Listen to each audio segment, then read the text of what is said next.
Gimana seharusnya negara menempatkan diri antara menjaga kebebasan berpendapat dan melindungi kehormatan individunya, Prof?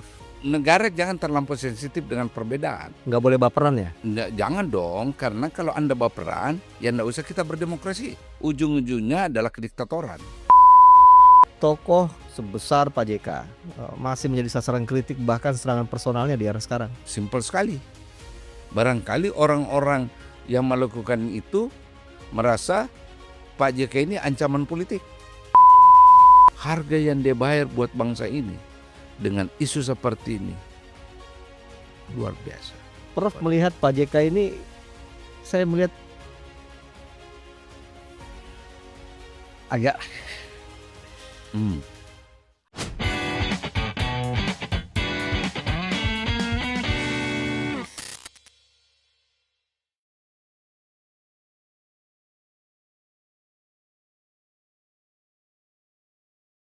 Kata Bangda, episode kali ini terasa sangat spesial. Bahkan bisa dibilang sebuah kehormatan besar bagi kami. Karena hari ini kita kedatangan seorang tokoh nasional, akademisi, diplomat, sekaligus figur yang kiprahnya tidak hanya dikenal di level Indonesia tapi juga di internasional. Beliau adalah Profesor Hamid Awaludin, sosok yang selama ini kita kenal sebagai pemikir hukum, mantan Menteri Hukum dan HAM, mantan Duta Besar, Guru Besar Unhas, rujukan media-media nasional, dan kerap kali tampil di podcast Beken di Kota Jakarta.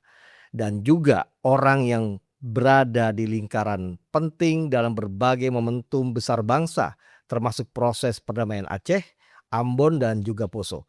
Belakangan beliau juga banyak menjadi sorotan karena konsistensinya mendampingi Bapak Yusuf Kalla dalam merespon berbagai dinamika publik, termasuk serangan terhadap kehormatan tokoh bangsa kita, HM Yusuf Kalla. Terima kasih Prof sudah hadir di podcast Kata Bangda. Ini kebanggaan besar bagi kami dan tentu bagi penonton setia kami. Prof, ini kita bagi dalam 3 segmen. Segmen pertama kita akan berbicara situasi nasional dan juga demokrasi.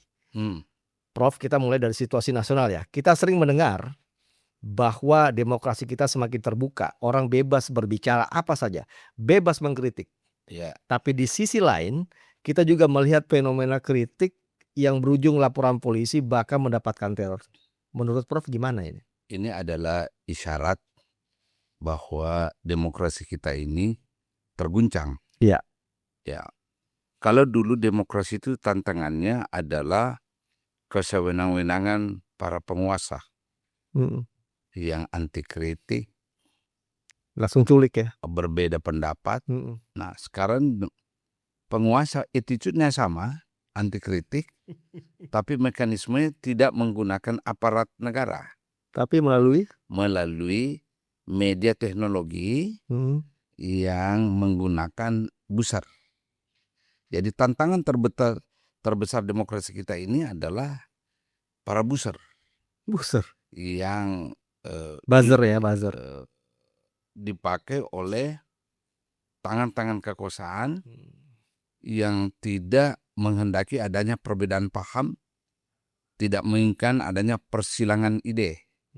Instrumen hukumnya sudah bagus nggak? Ya, instrumen hukum. Jangan kita bicara instrumen hukum sekarang. Kita bicara tentang actionnya. Ya, apa yang dilakukan dan bagaimana demokrasi itu diancam dengan buzzer itu. Ya, kamu katakan buzzer. Buzzer. Ya. Ini tantangan terberat kita sekarang dalam demokrasi. Tangan kekuasaan tidak pernah nampak sebagaimana tempo dulu. Beda ya? Beda sekali. Tangan kekuasaan tempo dulu itu kan langsung ada Kamtib. Ya toh? Siapa yang berbeda pendapat dipanggil. Dan ada ideologinya waktu itu. Ideologi tidak berselingkungan. Kalau sekarang enggak ya? Sekarang ideologi itu tidak nampak. Yang nampak adalah penganiayaan kejiwaan orang. Ya, luar biasa. Langsung masuk ke dalam berarti? Langsung masuk ke dalam dengan berbagai metode menohok. Ya, perbankan lah. Ya. Macam-macam itu. Rupa-rupa metodenya sekarang. Tapi yang pasti kekuasaan tidak nampak karena tidak melibatkan lagi state organ negara ya, apakah itu polisi Iya. atau apa, halus sekali. Pinter ya. Tetapi penetrasinya luar biasa, sangat dahsyat karena begitu dia menyerang, seketika serangannya itu kan menjalar kemana-mana. Iya, Prof. Dan kita cenderung tidak memilih kan, Iya. karena kita disuguhi.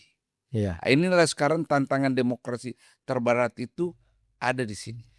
Menurut Prof, ruang kebebasan berekspresi di Indonesia ini saat ini sedang sehat atau justru Tidak sehat, menyempit secara halus? menyempit secara halus. Kalau dulu atau Orde Baru, kalau media memuat sesuatu yang berlainan, Langsung. maka yang bereaksi itu adalah Puspen Abri, menelpon pemimpin redaksi. Ya, sekarang kita dengar keluhan media-media besar, kalau ada pemberitaan yang berbeda dengan keinginan kekuasaan, ya, itu bukan Puspen Abri yang menelpon, seseorang. Tokoh yang berada dalam kekuasaan, dan bukan Pemret yang ditelepon, Tapi bukan penulis, pemilik perusahaan media yang ditelepon. sebegitunya ya, Prof. Ya, ini yang saya rekam dari berbagai percakapan teman-teman pemilik media. Saya ingat sekali dulu itu yang menelpon waktu zaman Orde Baru namanya Kolonel Panggih Puspen Abri. Katanya sekarang, ya, Iya, katanya. saya nggak sebut nama, bukan kolonel, Apa? letnan kolonel. Oh, turun ya. Ya. Dan yang ditelepon bukan penulis, bukan pemimpin redaksi lagi, pemilik perusahaan.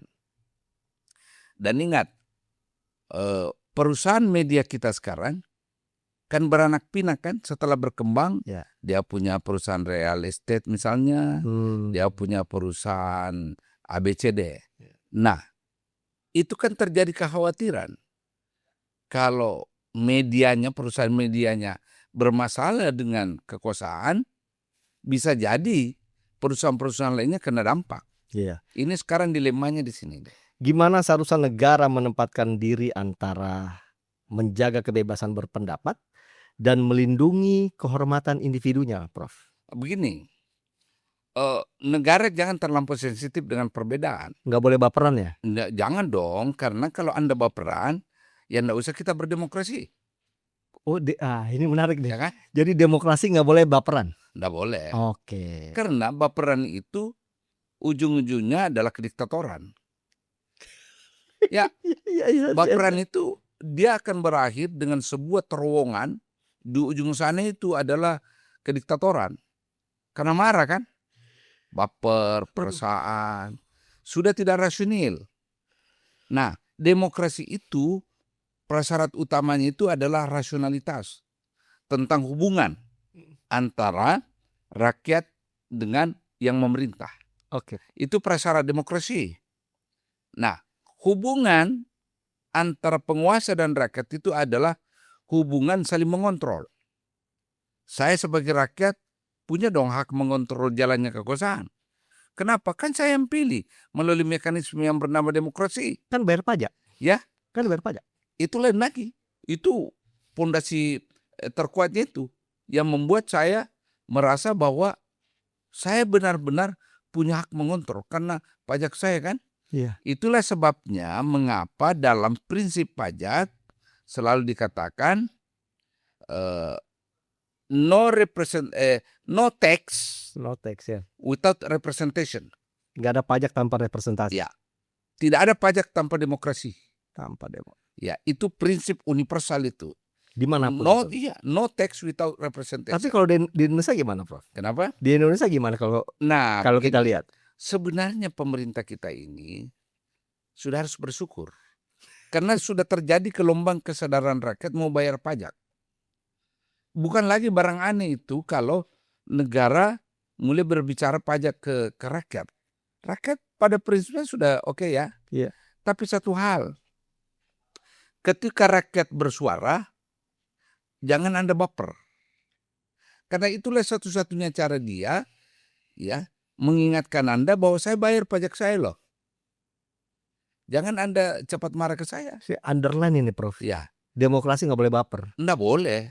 Bagaimana Karena caranya? ujungnya diktator nanti. Diktator. Diktator itu mulai dari baperan. Karena merasa dirinya hebat kan? Nah, Satu lagi Prof, peran media sosial hari ini apakah memperkuat demokrasi atau justru memperkeruh menurut Prof? ya, dalam banyak hal ikut memperkuat. Tapi lebih banyak hal lagi ikut Memperkeruh. mengancam demokrasi. Oh, mengancam demokrasi. Bukan, Contoh, oke. contoh. Anda seseorang yang di-hire oleh orang tertentu mencaci maki orang lain. Ya. Ya kan? Orang yang Anda caci itu habis martabatnya sebagai manusia merdeka dengan berbagai versi cerita yang Anda buat. Ya kan? Dan Anda lakukan itu atas nama kebebasan kan? Iya. Pada saat Anda melakukan itu atas nama kebebasan, pada saat itulah Anda mengubur kebebasan orang lain. Apa kebebasan orang lain itu? Orang bebas untuk hidup punya martabat. Kalau Anda maki-maki dengan hoax, Anda maki-maki dengan fitnah, Anda maki-maki dia kemudian Anda melakukan agitasi dan intimidasi terhadap orang itu dengan berbagai cara, itulah pangkal awal dari kita bacakan surat Yasin pada demokrasi. Wabillahi taufiq wal hidayah itu demokrasi. Karena Anda menutup pintu kebenaran orang lain. Demokrasi itu adalah pintu di mana semua orang bisa berlalu lalang dengan kebebasannya dan kebenarannya. Bebas dan benar. Bebas. Kalau Anda tohok orang secara tidak bermoral, tidak beretika, berarti Anda menutup pintu kebenaran orang. Hanya Anda yang mau didengarkan. Buat apa ada demokrasi kalau gitu? Ya. Kita beralih ke segmen kedua, Prof. Kiprah bersama Pak Yusuf Kalla. Prof dikenal sebagai salah satu sosok yang sangat dekat dan sering mendampingi Pak JK. Kalau kita tarik ke belakang nih, sejak kapan sebenarnya Prof mulai dekat dan kerjasama dengan Pak JK? Ya, sejak saya mahasiswa. Kan kita aktivis. Satu angkatan ibaratnya lah ya. Jauh dong. Jauh. Jauh, dia sudah jadi tokoh, saya baru masih mahasiswa. Rata-rata kita di Makassar itu aktivis HMI. Kalau kita bicara HMI, maka ujung-ujungnya kita bicara tentang Deng Ucup. Pak JK. Pak JK. Kenapa? Apa saja kita datangi dia. Kita mau basic training, kita datang. Mau intermediate, datang. Mau ikuti pelatihan di Jakarta, datang. Ya. Tidak hari tanpa datang kan? Iya. Dan kebetulan beliau orangnya sangat terbuka. Dulu kan belum ada HP. Itu gimana cara ngubunginnya? Gampang. Kita lihat schedule-nya beliau. Jam sekian tinggalkan kantor, kita tunggu di tangga kantor. Langsung bajak. Di rumah itu hampir tidak ada istilah jam istirahat beliau. Dan bagi kita anak muda, ada tokoh seperti itu kan menjadi idola.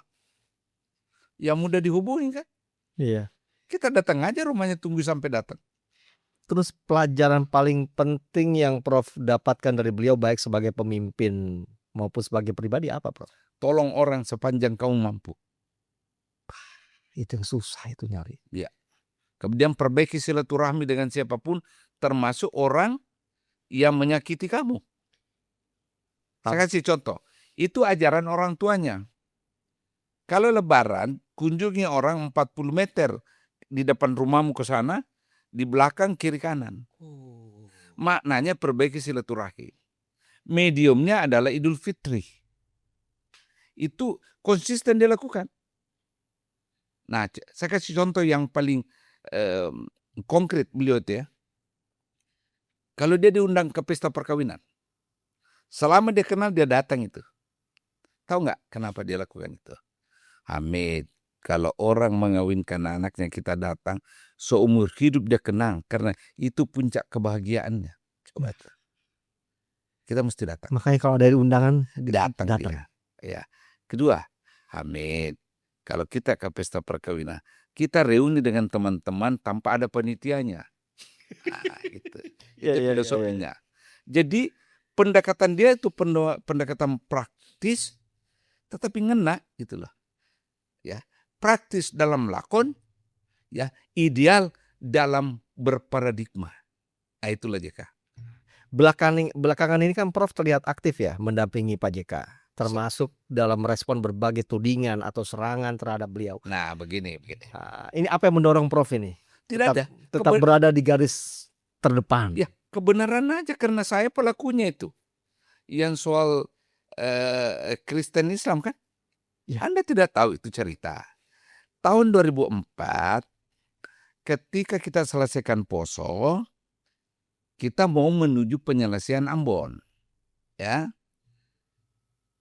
Pada saat proses memendamaikan kedua tempat itu, Pak JK memberitahu wartawan, LSM, tokoh masyarakat, coba geledah apa yang terjadi sebenarnya. Disimpulkan dari hasil temuan, dua-duanya, baik Kristen maupun Islam, memiliki perspektif yang agak keliru karena menggunakan agama. Ya, Bang? Islam mengatakan kalau membunuh Kristen masuk surga. Sahid. Oh ya, Kristen mengatakan membunuh. Ini fakta di lapangan. Jadi bukan cerita, bukan kiasan, tapi evidence. Lalu beliau mengatakan begini, Mit, coba kau jumpa pers. Apa Pak? Kau bilang semua pihak yang terlibat di perang Poso dan Ambon, konflik Poso dan Ambon, yang bermotivasi agama, dua-duanya masuk neraka. Tidak ada yang masuk surga. Ya. Terus saya tanya, kenapa bukan Bapak? Bapak kan Menko waktu itu. Saya bukan siapa-siapa. Tahu jawabannya apa? Hamid, kalau saya lakukan itu dan banyak yang protes, ya, bubar ini upaya kita mendamaikan, kata dia. Ya.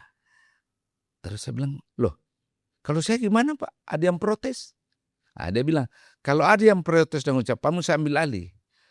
Ya, bahwa kau mungkin salah ucap. Jadi ada taktiknya itu, beliau. Nah, ketika saya lakukan itu, orang pertama yang menelpon saya itu almarhum Cak Nur.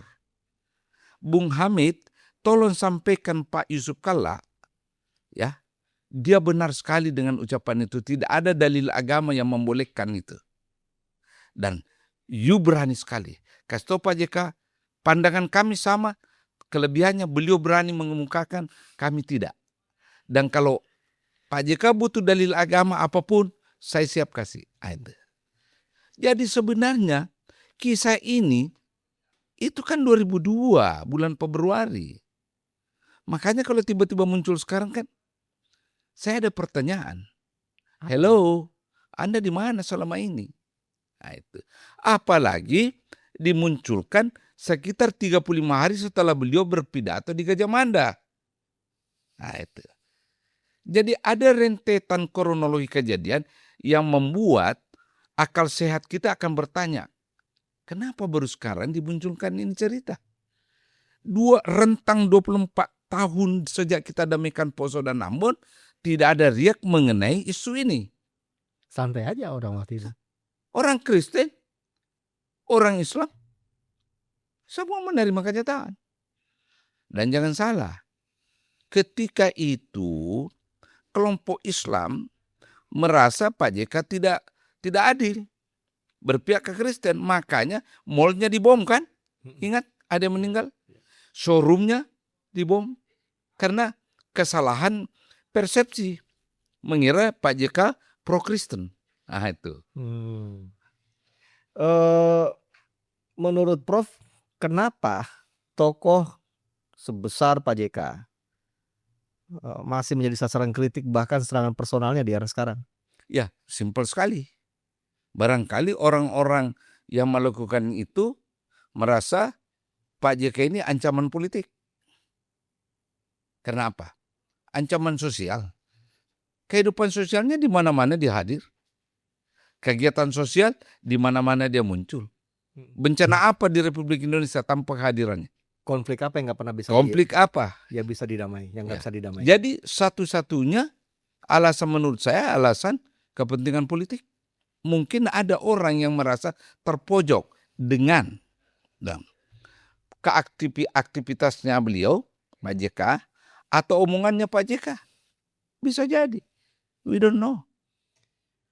Pernah nggak Prof bertanya sama Pak JK? Sekarang saya mikir gini, kok ada ya manusia baik, pengusaha, banyak duitnya, kok mau repot-repot ngurusin konflik gitu loh?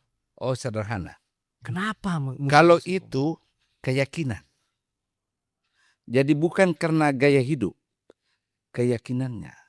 Dia selalu mengutipkan saya hadis Nabi. Kalau saya diperintah ngurus A, ngurus B, seperti sekarang ini, konsentrasi saya mengurus sebuah negara ini, konflik.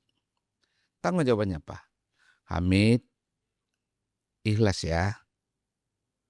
Itu jauh lebih mulia. Dia kutip itu hadis Nabi. Sahabat mengatakan, ya Rasulullah, amal apa yang paling tinggi? Dia bilang, tahukah kau sahabatku? Ada amal yang melebihi amal berpuasa, ya, yang melebihi amal sosial lainnya. Apa ya Rasulullah? Mendamaikan orang yang bertikai. Jadi masuk ke dalam. Bukan sekedar gaya hidup, bukan sekedar passion, bukan sekedar aktivitas. It is a belief. Keyakinan. Jadi susah Anda kalahkan itu. Merasuk ke dalam hatinya dan pikirannya. Selalu saya itu, kalau saya mengeluh, Hamid, ingat, kau sudah dijanji Tuhan masuk surga kalau kau damaikan orang. Kita kembali lagi nih Prof. Ini kondisi yang sasaran kritik ya yang terjadi sama Pak JK, Ya. bahkan secara personal dari sekarang. Ini sekedar dinamika politik biasa atau ada sesuatu yang lebih besar yang sedang terjadi atau yang akan terjadi nanti? Kalau menurut saya, ini adalah bukan hal biasa. Karena mereka bermain dalam ranah yang super sensitif, mempertentangkan agama. Ya, dengan mengedit ucapan itu sehingga yang ditonjolkan yang bersifat agitatif dan intimidatif. Dan dosa yang melakukannya itu tidak terampuni. Tidak terampuni itu. Karena dia memframing kan, mengambil cuplikan yang bisa dipakai untuk menohok Pak JK. Dan cara menohoknya mengadu domba kan. Dua entities yang bisa sangat sensitif. Bukannya mencari solusi bagaimana agar sekam api masa silam yang membuat mereka bertikai itu betul-betul padam. Justru dia siram bensin lagi. Dengan cara seperti ini. Luar biasa menurut saya jahanamnya ini orang, ya, yang mengedit pidato Pak JK dan mengambil cuplikan yang sifatnya agitatif untuk ngompori orang agar bermasalah secara agama. Dia tahu nggak siapa pelakunya? Saya tidak bisa tunjuk langsung ya. Tapi saya nggak ngerti. Samar-samar saya ada beberapa nama yang saya dengar. Ya. Apa yang akan dilakukan oleh Pak JK? Ya, Pak JK dalam konteks ini, ya, saya kira dia mempertimbangkan untuk mengambil langkah hukum. Saya kira, saya belum pernah tanya tentang ini. Dia hanya marah sekali karena dia yang memadamkan api konflik kan. Iya. Tiba-tiba ada orang yang menyiram bensin lagi terhadap sekam yang sudah berhenti berasap ini. Harga yang dia bayar buat bangsa ini dengan isu seperti ini luar biasa. Prof melihat Pak JK ini, saya melihat agak apa ya, emosi. Oh iya, oh pasti emosi. Karena ada 3 persoalan. Mau marah nggak bisa gitu. Ya, Dia tahan kan. Saya aja yang ada saya nahan gitu. Ya. Jadi gini, dia difitnah mengadu-aduk dua agama. Tidak menghargai agama Kristen. Tidak menghormati dengan ucapan. Kenapa dia marah? Pertama, isu ini sangat sensitif dan pernah terbukti bangsa kita ini saling membunuh karena persoalan agama. Poso dan Ambon. Ini mau dikorek-korek lagi. Ya, satu ya. Yang kedua, apa yang mereka tuduhkan ke Pak JK bertentangan dengan jejak yang telah dilewati oleh Pak JK mengenai kohesi dan solidity. Bertentangan kan? Satu orang yang mempertaruhkan segalanya untuk solidity dan kohesi sosial, satu pihak menuding dia mengadu-adu. Saya kasih contoh Anda ya. Ya. Waktu kita selesaikan Ambon. Ya. Ya. Hamid, kita ke daerah Kristen Hamid. Kata beliau. Almarhum Gubernur Saleh Latukonsina, Maluku, tarik saya. Pak Hamid, tolong beritahu beliau, jangan ke sana. Kita ini sudah 6 bulan tidak berani ke sana. Ya. Bapak sampaikan ke Pak Menko. Ya, Pak Hamid lah. Datang juga aparat keamanan. Beliau tidak, saya harus datang. Nah, apa yang terjadi? Ada tawaran, Pak, Bapak tunda dulu beberapa jam, ya, kita kirim penembak mahir ke situ, menjaga Bapak. Ya. Nah, saya nggak mau ada penembak mahir. Jangan. Kalau gitu kita kawal dengan mobil keamanan, Pak. Nggak usah. Tidak usah. Saya mau datang bertemu saudara-saudara saya. Pak, resikonya tinggi enggak. Mendamaikan orang itu Allah membimbingnya, kata dia. Dan melindunginya. Saya hanya butuh 2 mobil. Jadi saya 1 mobil dengan beliau. Itu gimana? Iya, mobil Kijang. Enggak. Prof gimana waktu itu? Ya saya mau bikin apa? Amin, kita ikut. Kau anak muda, jangan pernah ikut, kata dia. Aduh. Jadi di depannya itu ada namanya Kapten Yogi, polisi. Kita jalan. Saya di sampingnya, kemudian ada polisi lagi 1 mayor jenderal di belakang. Yogi, kau punya pistol? Ada Pak. Berapa pelornya? 5. Ya cukuplah itu dipakai kalau ada apa-apa. Masuk kita. Ya. Iya. Di perbatasan tertulis di situ ada kayak spanduk kecil. Semua boleh masuk kecuali orang Islam dan anjing gila. Pak, Bapak lihat tuh. Itu kan cara mengintimidasi saja. Masa kau takut? Nah, saya masih berkelakar dengan beliau. Pak, Bapak itu sudah mapan. Saya ini, Pak, anakku masih kecil 1. Kalau ada apa-apa, sudahlah, Tuhan membimbing kita itu, menjaga kita demi kebaikan. Tiba di daerah Kristen, kita langsung ke rumahnya Kardinal Uskup Mandagi. Uskupnya tidur siang. Minta dibangunkan. Jangan, biarkanlah uskup tidur dulu. Jadi kita menunggu di situ sampai beliau turun. Guilty feeling dia.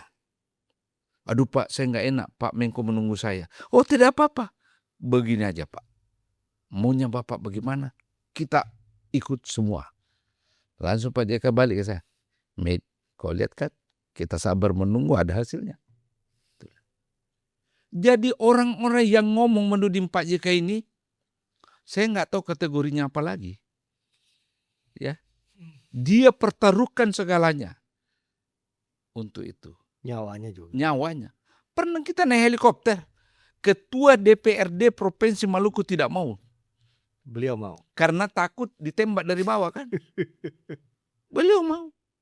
Saya dampingi di helikopter. Pernah juga kita naik speedboat.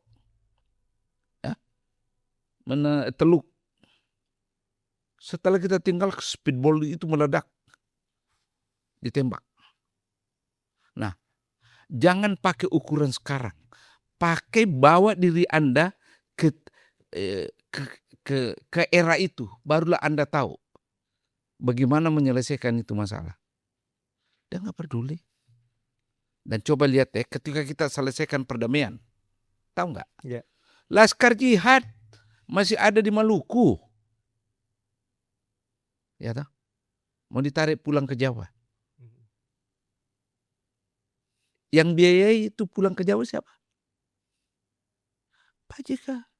Kirimi kapal. Bukan pakai kapal, bukan pakai biaya negara. Tidak. Uangnya. Masuk kemana-mana itu kan uang pribadi semua. Mempertemukan para delegasi di Malino, Kristen Muslim, Poso dan Ambon tinggal di hotelnya kan? Iya. Dari mana? Kok ada ya saya mengatakan manusia karena belum tentu orang itu beda. Ini manusia baik. Dan ini orang, Pak.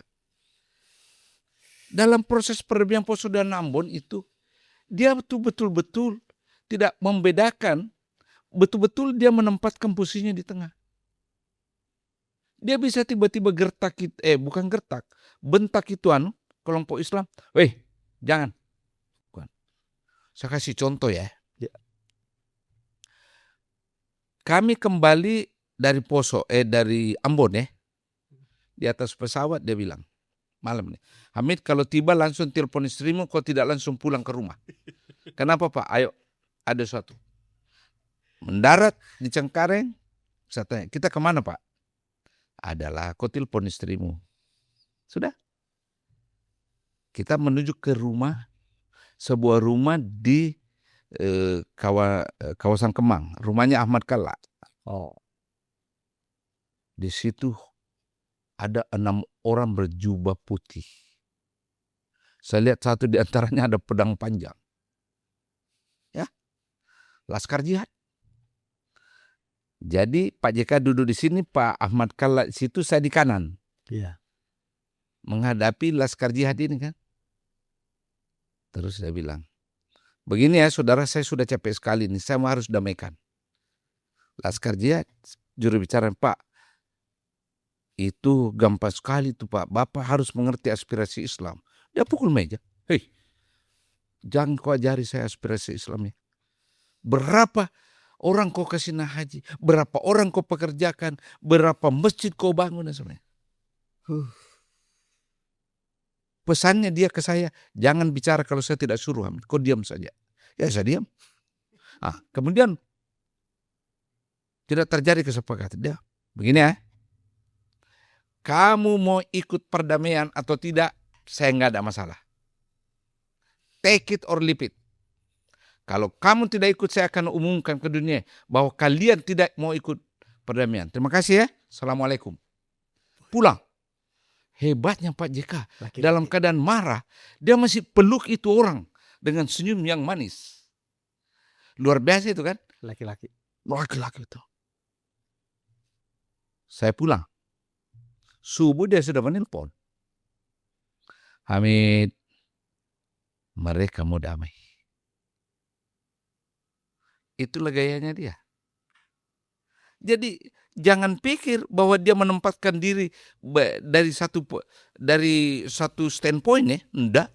Dia betul-betul menempatkan dirinya sebagai mediator yang baik.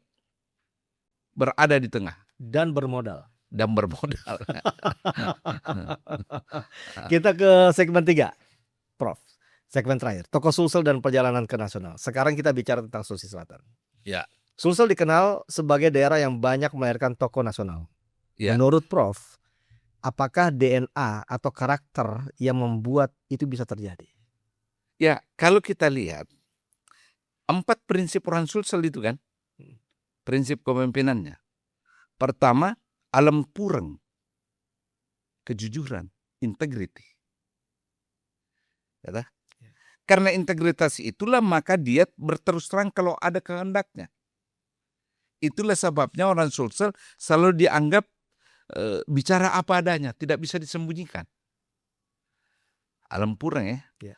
Kedua, amat cangeng, kecerdikan, kecerdasan. Ketiga, asogireng, kekayaan. Kekayaannya dipakai membantu orang lain. Dan keberanian. Warani. Kalau Anda tanya saya, empat-empatnya dipadu di Pak Yusuf Kalla.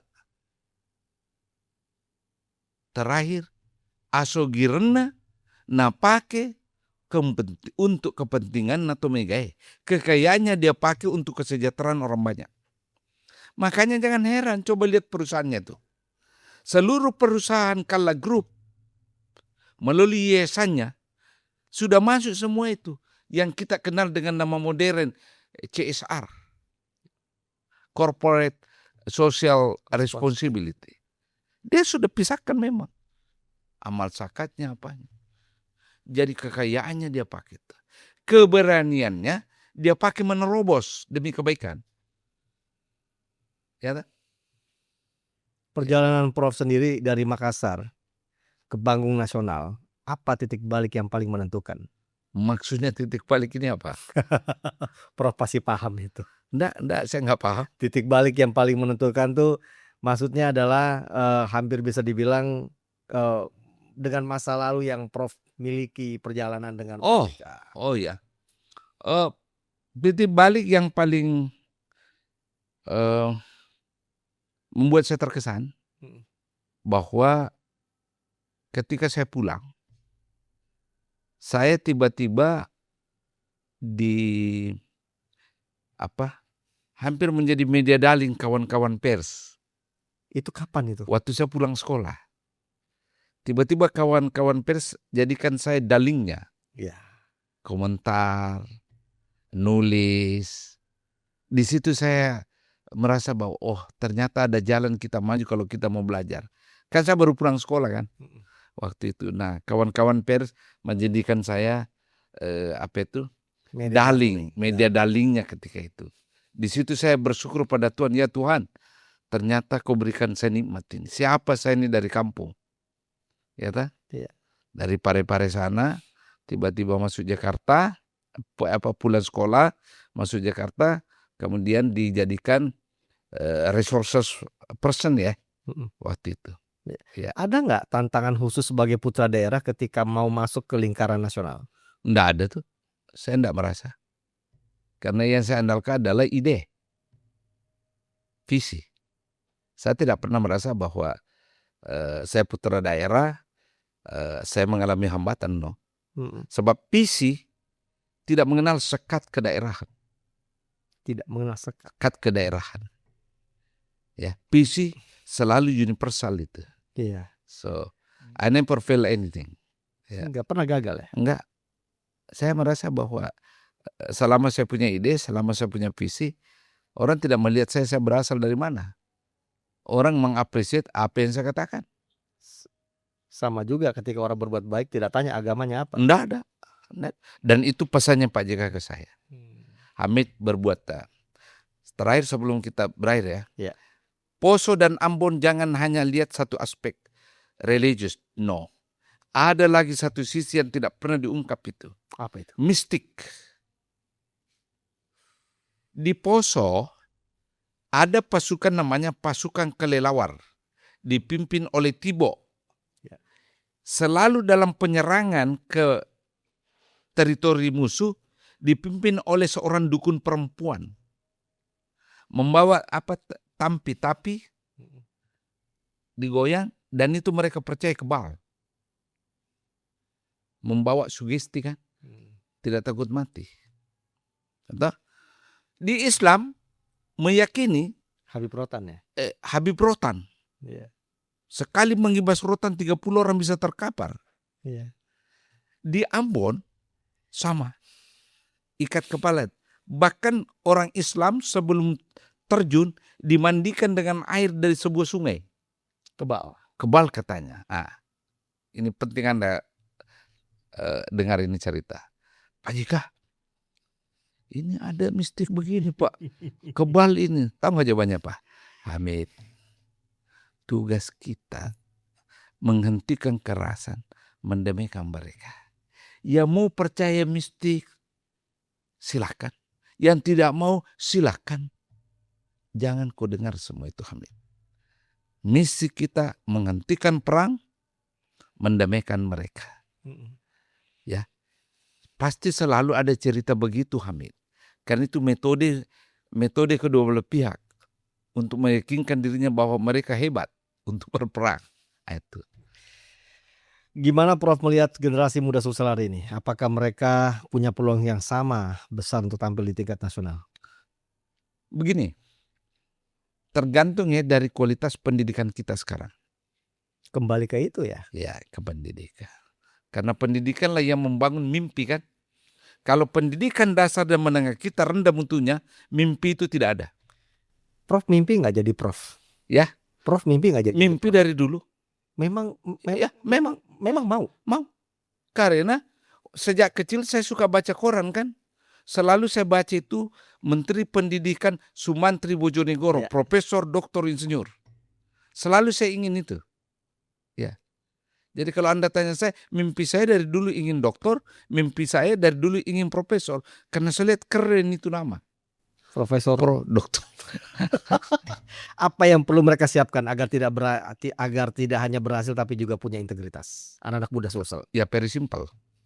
Apa? Banyak membaca, termasuk kisah-kisah orang besar yang sukses.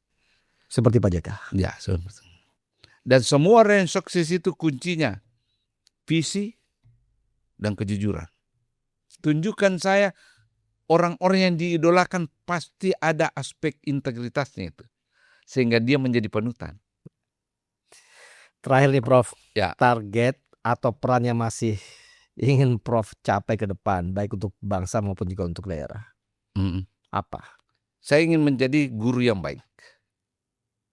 Dengan menjadi dosen yang baik, saya ingin sekali ya putra-putra terbaik bangsa yang saya ajari ada yang menerima Nobel suatu saat. Itu mimpi saya. Saya ingin menjadi guru yang baik.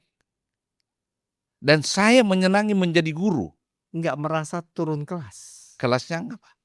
Pernah jadi menteri Menkumham, pernah jadi dubes. Terus tiba-tiba jadi dosen. Jadi dosen. Saya bangga kalau saya masuk kelas. Saya hadapi 300 mahasiswa. Ketika saya bicara, mahasiswa saya mendengarkan dengan baik. Ya. Dan menyenangi kalau saya mengajar. Berarti saya diapresiasi. Kurang apa itu? Rahmat Allah kepada saya. Mahasiswa saya mengapresiasi saya.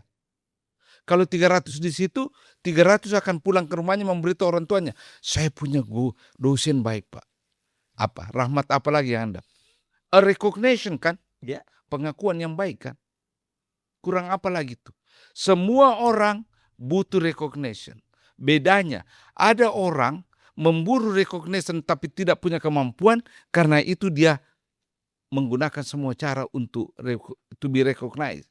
Contoh, tiba-tiba mau jadi doktor dengan cara yang tidak pantas, mau jadi profesor dengan cara tidak layak. Sama itu kan recognition. I have those one. Saya punya itu. Saya sudah doktor, saya punya profesor. Iya. Prof, saya mau tanya ini di luar konsep, nggak ada di sini. Ya. Kira-kira kalau ada nggak sosok penggantinya Pak JK sekarang? Ya, kita tidak bisa bilang tidak ada ya. Pasti suatu saat ada. Ya. Tetapi untuk saat sekarang ini, dari kita di sini belum muncul itu sosok. Yang dimana sosok itu ya harus berani, tidak mencela-mencela. Kedua, punya integritas. Dan cerdas. Kelebihannya Pak JK itu cerdas. Anda belum mikir sesuatu, dia sudah loncat dengan kesimpulan. Setelah dia menyimpulkan, dia sudah loncat dengan solusi. Contoh nih. Ya. Dia berpikir, bangsa ini terlampau banyak mensubsidi minyak tanah kan? Diganti dengan tabung gas LPG. Jadi gini ceritanya nih ya. Hentikan ini subsidi. Bagaimana caranya? Oh, gas. Dihitung. Gas lebih murah. Dia tanya Sri Mulyani. Sri Mulyani, saya butuh uang ini sekian. Saya mau beli tabung gas. Sri Mulyani nyanyi. Terserah kau ya. Kau kasih saya uang sekarang sekian, tapi subsidimu berkurang. Dipilihlah itu gas. Ini Ya. nggak banyak orang tahu ya. Nggak banyak. Dengar ini dulu bos. Iya. Saya tuntaskan ya. Dipilih gas kan, tabung, beres. Persoalan tabung adalah warna tabungnya. Mau dikasih kuning, dia ketua Golkar nggak enak katanya. Mau dikasih merah PDIP, mau dikasih putih PKS, mau dikasih biru tua Demokrat. Iya. Akhirnya cari itu warna yang tidak ada asosiasinya dengan partai. Itulah warna Hijau melon. itu. Kecerdasan kan? Kalau sekarang orang cuma ngadalin banyak uang. Dia tidak. Dia cerdas, Banyak uang juga. banyak uang juga. Mampu dan mau. Mampu dah. Tapi terutama ingat Pak JK itu dia bukan gaya Robin Hood. Bukan gaya orang yang ini enggak. Very rasional. Tapi begitu Anda butuhkan tanpa Anda minta dia kasih. Saya banyak kasus. Ada temannya sakit apa, dia dengar Hamid kontarkan itu dulu. Tanpa diminta. Tanpa diminta. Tanpa dipamer di luar. Jangan harap Di publik, di no. media, Enggak. di medsos gitu. Tidak. Enggak suka yang begitu. Jauh dari itu. Jauh. Tapi dia bukan tipe orang yang senang. Oke, saya kasih sumbangan sekian. No. Enggak. Dia itu tipenya dia. Baik, Prof. Oke, Dan Bos. saya mengucapkan luar biasa Ya. kehormatan bagi kami di sini. Sebab obrolan ini bukan hanya membuka wawasan, tapi juga memberi perspektif baru bagi kita semua. Makasih. Terima kasih banyak Prof. Hamid atas waktu, pemikiran, dan cerita yang sangat berharga hari ini. Ini benar-benar menjadi kehormatan bagi podcast Kata Abangda. Dan untuk kita semua yang sudah menonton, jangan lupa untuk terus dukung channel ini, subscribe, like, dan share agar semakin banyak yang bisa mendapatkan manfaat dari diskusi-diskusi seperti ini. Saya pamit, sampai jumpa di episode berikutnya. Assalamualaikum. Kasih.